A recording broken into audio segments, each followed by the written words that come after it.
A major announcement about the future of more than 24 migrant shelters in the city. Today, Mayor Adams announcing 25 of them are slated to close in the next 2 months. The reason? The city says the number of people staying in the shelters has been dropping for more than 5 months. Fox 5's Jessica Formoso talked to migrants staying at the shelter at Floyd Bennett Field, which is on the chopping block. A sense of nervousness and uncertainty among the migrant families staying at Floyd Bennett Field. The city announcing Tuesday they are closing 25 migrant shelters in the coming 2 months, including the complex built on Floyd Bennett, which is federal property. It is something uncertain. There are many families here. This has been of great help, at least having somewhere to sleep at night. Darimar Almanzar came from Venezuela with her 2 sons and partner 3 months ago. She says she was just notified that come January 15th, everyone here will be moved. We are afraid because I have 2 children. The truth is, it's very scary. According to Mayor Eric Adams, the number of asylum seekers in the city shelters has decreased for 22 straight weeks and is now at its lowest point in over 17 months. The height of the influx, I think we were seeing around 3,000 to 4,000 people a week coming into the city who were new entrants to the shelter system.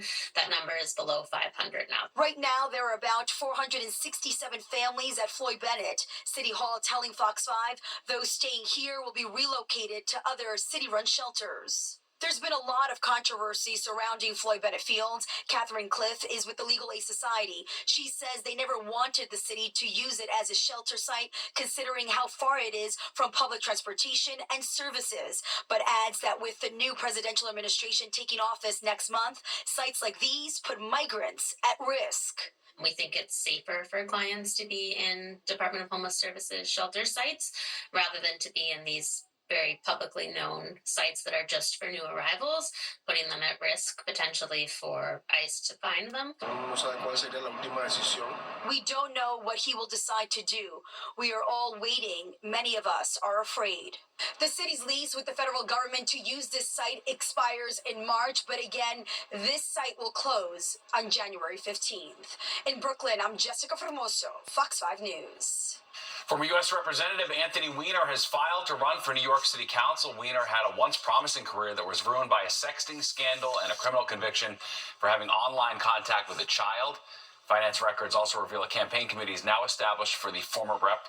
Weiner told the Associated Press today he is, quote, still exploring whether to actually campaign for office. A lawyer for the former CEO of Abercrombie & Fitch is asking a court to determine if his client is mentally fit to stand trial on sex trafficking charges. Mike Jeffries' attorney made the request during a status hearing on Long Island today. A judge set a schedule for filing papers on the issue, but did not set a date for the competency hearing. Jeffries, his romantic partner, and their employee are all accused of luring men into drug-fueled sex parties in exchange for modeling jobs and career opportunities. They have pleaded not guilty. Their next court appearance is set for March. Well, a 70-year-old Hempstead woman was arrested for practicing dentistry without a license out of her 1-bedroom apartment. Gladys Serrano allegedly removed 5 teeth from a victim who paid her nearly $2,000 for dental services. Serrano was arraigned today and pleaded not guilty. She is due back in court next month. If convicted, she faces up to 4 years in prison. Well, authorities announcing the arrest of a Brooklyn man after they found more than 85 pounds of cocaine and fentanyl inside his car, along with 8 loaded guns and about $420,000 in cash. Prosecutors are charging George Capella as a major trafficker following an 8-month wiretap investigation. They found the stash last week outside the building he owns in Williamsburg. The drugs were labeled with luxury brands and symbols. Well, renewed calls being made to close Rikers Island. Justice advocates and faith leaders rallied in front of City Hall this morning, calling on the mayor to close the troubled facility. Organizers planned the rally to coincide with International Human Rights Day. This year's theme is Our Rights, Our Future, Right Now. We are here because we need to close Rikers Island! It is increasingly likely that a judge will order a federal takeover of Rikers, which has been plagued with inmate deaths and complaints over excessive use of force. At a hearing last month, a judge ordered city officials and the Federal Monitor come up with a plan for a possible takeover by January 14th. Well, now to this, the growing drone drama in the skies over New Jersey. That's right. Fox 5's Richard G. Kovis has the latest on the mystery machines and the speculation over who's behind them. These are all drones in the sky. It may look like videos from the TV series The Unexplained, what appears to be mystery drones flying over some New Jersey communities. I can see 3 drones. From down at the shore all the way to the Army facility in Morris County. They just hover. A little bit over there, a little bit over there, a little bit, but they just hover back and forth. Wharton, New Jersey resident and Terror Talk podcast host Michael B. has spent the past 2 weeks attempting to see what these peculiar-looking light-up moving dots are in the sky with a drone of his own. But so far, he hasn't had any luck. The other night, there was, right here over Picatinny, there was a drone just hanging out. I put my drone up in the air and went towards it. I had full battery life. Not 3 minutes into the flight, I lost control of the drone. Warning on my screen, lost control, and my drone started going down, dead battery. Michael lives less than a quarter mile from the Picatinny Arsenal Army base, and it has been there over the past few weeks where the military says they have spotted at least 11 unauthorized drones. Governor Phil Murphy says he now needs federal help in finding out where these are coming from. It's really frustrating that we don't have more answers as to where they're coming from and why they're doing what they're doing. Down near Monmouth County, the Monmouth County Sheriff also urging federal and state officials to take prompt action addressing these sightings. Jeff Frost from Matawan says he finds himself looking out of his window every night with a bit of fear. It's so weird. It's such an eerie feeling. I can't really describe it. Like as each passing day goes by and there's less, more conversation about it, but less explicit, like what this is, it becomes a little creepier. Could be aliens. Officials aren't going that far, but are asking the public to be aware and keep reporting what they see until someone figures out what's flying in the skies over New Jersey. In Wharton, New Jersey, Richard Giacobas, Fox 5 News. It's wild. Yeah, Boy. who knows what is going on. All right, we'll file this one under no good deed goes unpunished. What do you need to know about a basketball fundraising scam separating thousands of dollars from unsuspecting victims? Plus this. There's a mirror in my bedroom, and I looked in the mirror, and the fire had come over the ridge that I thought was safe, and it was just full flames up in the air. Wow, fast-moving flames and unpredictable winds forcing thousands from their homes in a ritzy part of Southern California. Who take the Flatbush bus line rallying today demanding improvements. The survey of nearly 2,000 riders found that Flatbush Avenue buses primarily serve black women and low-income riders, and it found that 91% have been negatively affected by delays. Half have had to pay for a car service or taxi because the bus did not arrive on time. The survey also shows 1 in 3 people have been fired, reprimanded, or lost pay at work because of poor bus service. The facts are not only unacceptable, they're oppressive. And the mayor needs to step up and do something about it. Yeah, that survey done by the Riders Alliance. The city says improvements to the line are expected to start early next year. Well, it's been going on for months in the city. Yeah, con artists stealing thousands of dollars from people by using a so-called basketball scam.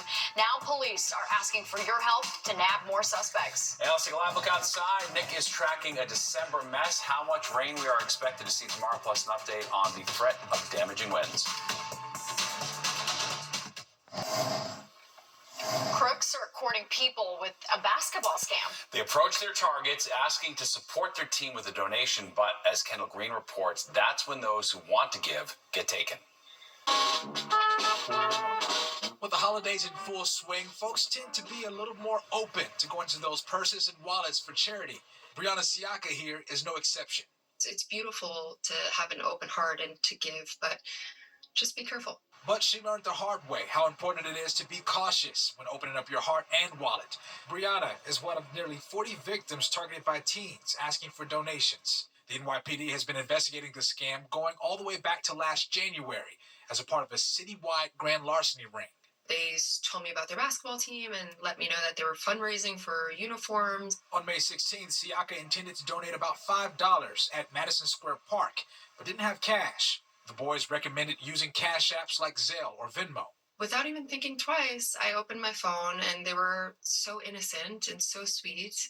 And they kept telling me about how much they love basketball. So she opened up her phone, ready to send the money, and they told her they'd put her account information in for her.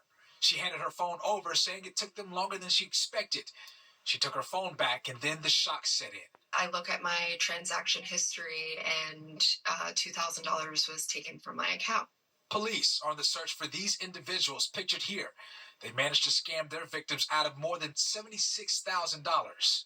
Now, police say each incident involved 2 to 3 individuals, where one individual would conduct a wire transfer and other individuals would distract the victim. Now, in Siaka's case, police charged a 15-year-old with grand larceny to the 4th degree. I would just advise to be super careful. Siaka, though, says she's not letting that scheme stop her from giving this holiday season, offering some advice following her experience. Think twice and be super diligent and never give anyone your phone. I learned that lesson the hard way. Kendall Green, Fox 5 News. That's awful. I know. No one gets my phone, bottom line. All right, well, everyone, how those AI videos you see all over social media are made. Well, soon you'll be able to make them yourself. We're going to take a look at the new app that easily creates these realistic Yeah, it's kind of wild. All right, plus call it the ultimate humble brag, putting things like marathon times on your resume. Hey, I would never. People do it.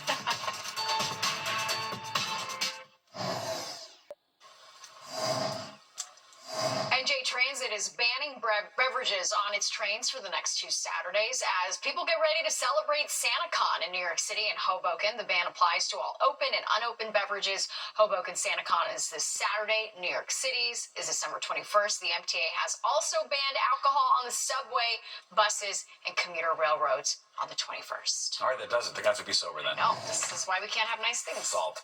Well, some job applicants are trying new strategies to make their resumes stand out. A New York City recruiter says candidates are now adding fitness achievements to their list of skills. In one case, the recruiter says an engineer included the 15 marathons he's completed. Some say it's a way to show off character and work ethic, while others say it can come off as bragging. I could see it going either way. It depends. Maybe you run into a fellow runner and they're impressed and It's whatnot. impressive, I guess. Yeah. Depends on the job. Yeah. Maybe. Sure. All right. Do you need to be a marathon to be a meteorologist? Not that I know of. Run a marathon? I would sadly fail if that was the case. I guess with those, if you're gonna put that stuff on, you got to make sure that it's real too, right? I mean, You got to show the medal as proof. Exactly. Got to make sure it's real. Well, what's real tonight is the rain, and it's coming down, and we'll get more of it, and heavy rain in the forecast. We head into tomorrow, Times Square. Pretty damp tonight, and the temperature has been moving up now, 49, 44, our high and low. Again, that's pretty close to average, a little bit above average, but tomorrow we're going to get a shot at the record. Record today was 70. Tomorrow's record is 66. I think 63, 64 is not out of the question. But look at the record low. 3 back in 1876. Right now, at that high for the day, 49. Light rain, northeast wind, humidity high, pressure, as you would imagine, is falling as our weather is also going downhill. Okay, so temps have been rising. We're now 54 at Belmar, and low 50s taking us onto the island, even over to Scranton now 50. 40 still Hudson Valley, still 39 in Hartford.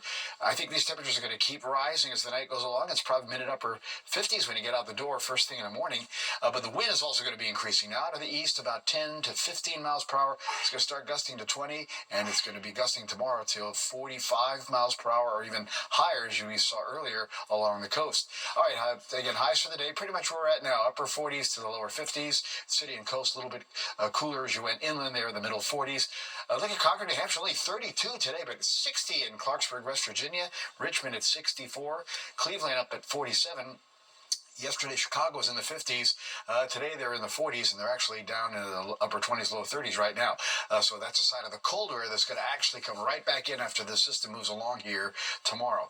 All right, we do have the only flood watch up in Litchfield County. We'll see if this gets extended. I think it should, because we're talking about 2 to 3 inches of rain coming up into the forecast here, so we'll have to see if that changes by tomorrow. But certainly another wave of rain moving through now, and again, you look down at the wider view, you're going to see more rain coming up from Washington, D.C., up the I-95 corridor, and extends all the way down to Atlanta. And this is what's going on. It's a little frontal boundary that'll be coming through, so it'll be like a plume of rain coming up, and embedded in that is potentially some thunderstorms. So look out the door in the morning. The rain will be pretty steady and coming down in some heavier pockets and spots.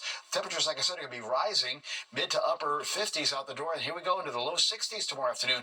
Look at that line. That's potential thunderstorms, and some strong wind gusts could come in with that as we move along. Tomorrow night, the rain should start ending from west to east after about 8 or 9 o'clock or so, and it may even end as a little bit of snow up there in Sullivan County, up into the Catskills region as the colder air tumbles in behind this system. And you head up to Thursday morning, we're back into the upper 20s, low 30s north and west, upper 30s in Midtown. Temperature's not going to move much during the day. It may even fall again back into the upper 20s, low 30s by later on in the afternoon. Again, wind gusts pretty strong here as we go through tomorrow, gusting 40, 50, close to 60 miles per hour, mostly east of the city.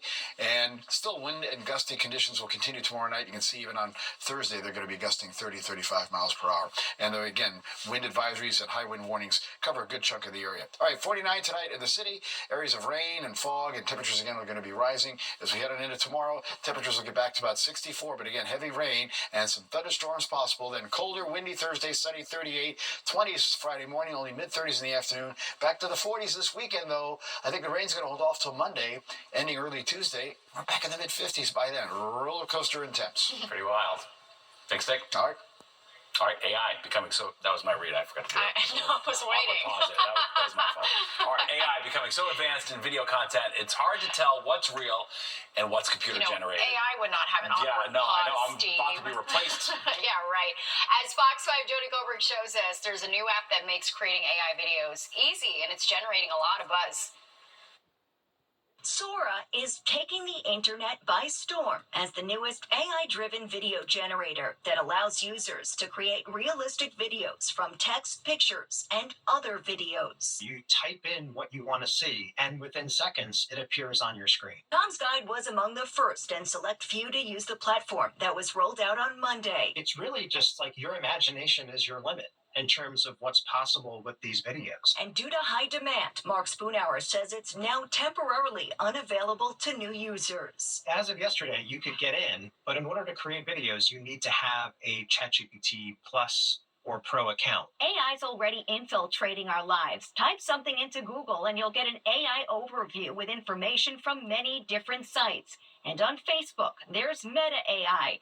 Type in a question and you'll get the answer. The line is starting to blur between what's real and what's AI. What makes Sora different from other AI generators? It's developed by OpenAI, the leader in generative AI and the parent company of ChatGPT. It can generate videos up to 20 seconds long in 1080p resolution. For now, I think there's a lot of trepidation around AI video, especially with deepfakes, in terms of how these video tools could be misused for misinformation. When it is used the right way, Spoonhour says the visuals are impressive, but there's room for improvement, like the hands typing next to instead of on this keyboard. People are putting out the videos that they've created, which is only generating more interest the more viral this becomes. The future is here at your fingertips. On Long Island, Jody Goldberg, Fox 5 News. Yeah, if you look closely, you can see the defects. Yeah, but it's getting better quick. Yes. Well, it's taking self-care to a whole new level. All right, forget shopping for the perfect Christmas gift for loved ones. It seems gift giving starts at home.